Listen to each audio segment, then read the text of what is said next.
let's move on to Cam Newton. He appeared on the Pivot podcast, and we got some things to break down. But here is Newton. We talked about revisionist history earlier as it relates to Aaron Rodgers.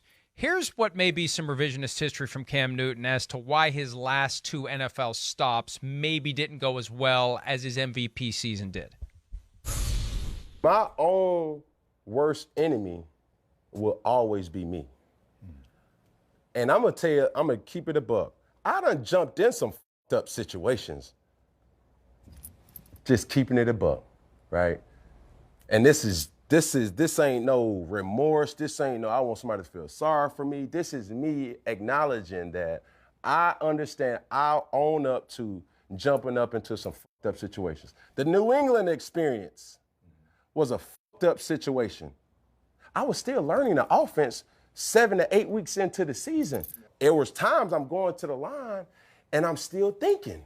I'm thinking about the enunciation of the play. I'm thinking about forgetting my motions. I'm thinking about my sight adjust. I'm thinking about certain things. So that's the f***ed up situation. Did I know it? Yes. To the degree that I needed to know it in order to show the world that I'm still Cam Newton? No, right. I didn't. But I put myself in that situation. All right? Now, Carolina, I put myself in another f***ed up situation. I was signed on Thursday. I played on Sunday. Yeah. At what point did you think you was going to be successful? That next week I started. That's still up under 10 days of you being on a team. Right. And you're still trying to learn an offense. So before I sit up here and allow the narrative to be made that Cam ain't got it no more, Cam is taking full responsibility and saying that Cam put himself in the situation. Oh, did we fully bleep that? I don't know about that one. I don't know. There were so many of them, you can't get them all. I'm sorry. Hey, you're batting 75%. That's not bad. On to Cam. So, I don't know. I don't know that I buy it, but this gets back to the extent to which it's critical for coaches to adapt their offense and their system to suit the skills and abilities of the player. Bill Belichick talked about that yesterday, how they work directly with the quarterback about what the quarterback likes and doesn't like. So some of it's on the coaching staff, but some of it's on the player. At some point, the player's got to figure it out. At some point, the player has to be expected to have figured it out. How hard are you working to figure it out? I don't know that part of it.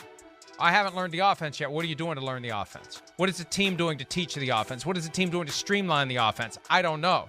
I mean, they didn't rush Cam Newton right in because he didn't know the offense. So, Chris, I think there's no easy way to answer whether it was the offense not being mastered by Cam Newton or Newton just not having it anymore.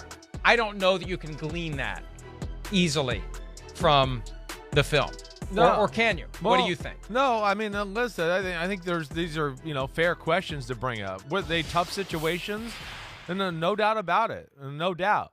But, at the same time, hey, yes, there's a lot of quarterbacks that were in let me learn the offense type of situations. I know that first year in New England, he got there a little late in the offseason before he became the guy. And, yes, he got a late head start. But they did formulate an offense to make him feel comfortable and do some things, and we saw some positive signs. But to his point of where he messed things up, and to pile on to where he said, yes, tough situation. Situation that got tougher the year of COVID because you got COVID because you were, by all accounts, out to dinner with some people who had COVID. And a year where, I think a lot of teams would have been like, I wish our starting quarterback wouldn't go out into the city and have dinner and all that. So that didn't help him. And then when he got back from COVID, he really struggled there. And then, of course, the next year going into, we had the offseason, I'll test myself and I'm going to leave town and do all that stuff and forget the protocols, to where you put yourself in that spot now that where you had to sit out for a few weeks and then be put in that Carolina situation. So the play has fallen off, but so I think is what people are going to say is the play isn't going to be as good enough to necessarily warrant the guy's not showing the best judgment all the time or doing exactly what's needed to be for a quarterback. And I think that's going to be also hurt him to where you go, wait, throwing is not quite as what we would like it to be. I wish it was a little more consistent. Running, he's not the way he used to be. He's not as electric and going to make big-time plays that way. And then you go, okay, we got to deal with all the Cam Newton effect and all that. And to me, all of that together certainly hurts his value. And, yeah, I'm one that sits here and questions whether he'll be on a team for 2022. I'm not sure about that. Especially if you now know that he will, after the fact, call it an effed up situation. Sure. Because he wasn't able to learn it fast enough. Well, the offseason's almost over. Training camp is going to roll around. When are you going to sign him? When are you going to bring him in? Right. He believes he should be a starter. Which team is going to say, here, come in now in a compressed time frame, learn the offense, and be ready to be the starter? So here is Cam Newton on his belief that he continues to be one of the best 32 quarterbacks in the world. There's not 32 guys better than me. You still feel the exact same. Cam. On my soul. Cam. On my soul. On my soul. At the end of the day, comparing apples to apples, oranges to oranges, certain situations for certain situations. And if you think that I couldn't be on somebody's team right now, you a damn fool. As a starter, listen. a starter, as a franchise, as a Super Bowl contender, you are 33 years old. Yes, sir. You done got old. Yeah. You're one of the best 32 quarterbacks in the world right now. Cam, I cannot accept that. I can't accept it. That I'm not I saw what you did in New England.